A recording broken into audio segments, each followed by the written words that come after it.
Hello, welcome back. Today we're going to continue our FPMA 2. Okay, I had some background information on one of the videos, on several of the videos, and then the first graded video was the textual evidence chart. So remember, if it's for a grade, it says graded and then it has the assignment. This is the next one that was graded. This is the introduction. I'm going to show you how quick and easy it is to create an introduction. So the first thing we do is we think of HIT. You're going to hit that introduction. Okay, HIT stands for hook, info or background information, and then your topic sentence or your thesis. That's also known as the claim or the controlling idea.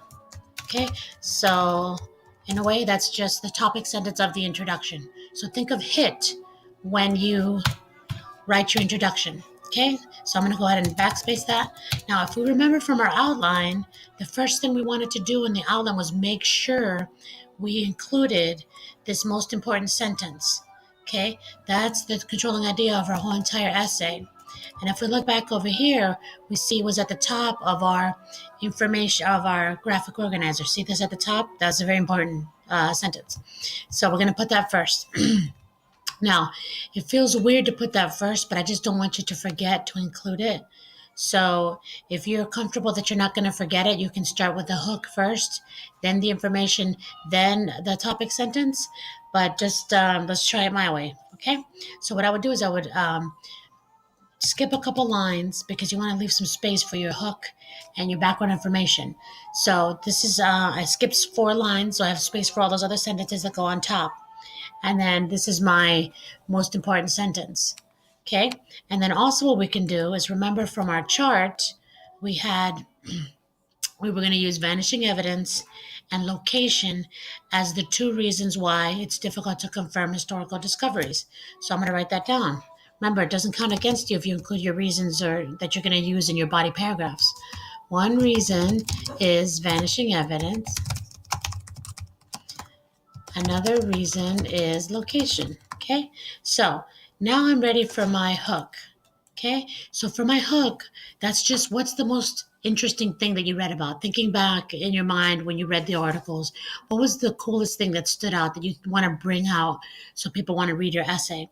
So if I think back, I'm like, well, I'm not sure. You can always go back to the prompt to get some background information and find your hook. So let's do that. Okay, let's go back to the FPMA. Remember, this is your writing prompt. Okay, this is where you stole your most important sentence from. It's difficult to confirm historical discoveries. Okay, so let's look above that to see if we can steal stuff. You don't want to put exactly word for word, but we can kind of reword it in our own way.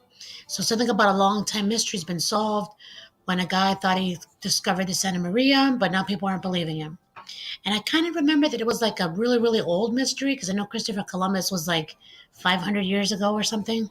So I want to maybe include that because like a really old mystery that may have been solved, that feels exciting to me, that maybe people want to read my paper. So for the hook, I think I'm going to include something about, remember to put a tab because it's a paragraph, a new paragraph.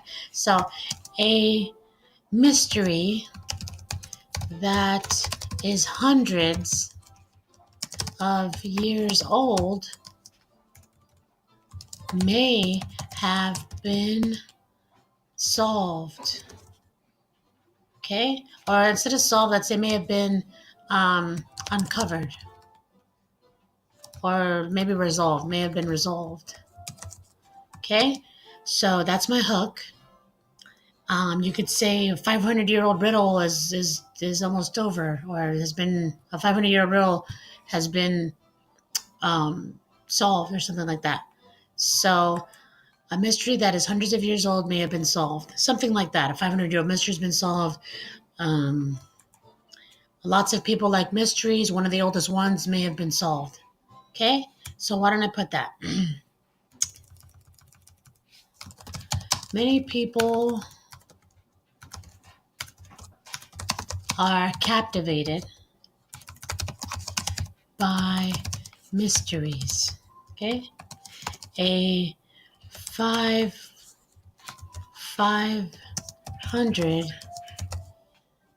500-year-old mystery may have been solved. And then something about the background information. Okay, an explorer, I could say like a diver. Okay. He may have found Columbus's lost ship. Okay. The Santa Maria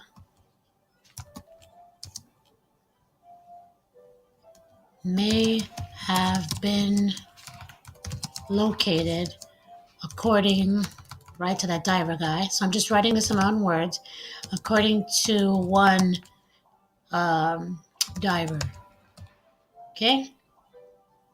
So, see, I got my hook, and now I'm trying to get that's the H, H-I-T, hit. I got the hook, which is the H. The T was that it's difficult to confirm historical discoveries, and then my reasons. So now I'm just kind of trying to fill in that paragraph with some background information to make my, paragraph at least five to 7 sentences long, or even 7 to 9 sentences long. But remember, this is the most important sentence. They were looking for that. So even if you only get that sentence in, the one that tells what your whole entire paragraph paper is about, at least if you get that one in, you'll get the most points. Okay, you'll get more points if you add a little bit more background information, but at least you need that, or you're going to lose a lot of points if you're missing that most important sentence. That's the one that we stole out of the prompt. That's how all this started, right? We broke down the prompt and we figured out what our whole entire paper is going to be about. Okay, so many people are captivated by mysteries. A 500-year-old mystery may have been solved. The Santa Maria may have been located according to the one diver, but there's a problem, right? Remember? Some people aren't believing him. Okay? There are questions regarding the authenticity, right? Authenticity of his claim.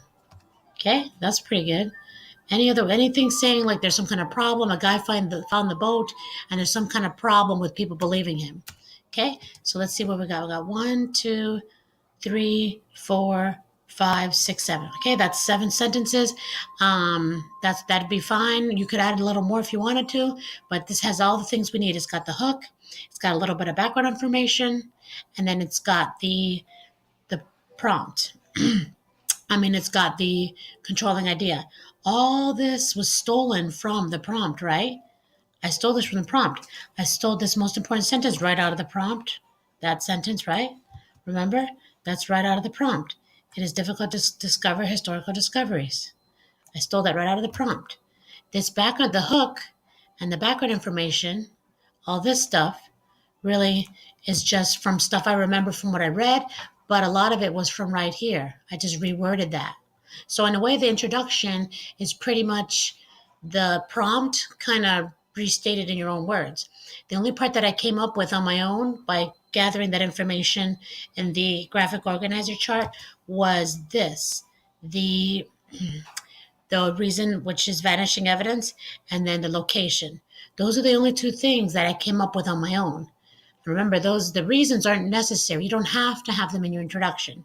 Okay, so if you get this far, if you get all the way to here, you don't have to put the reasons, but why not?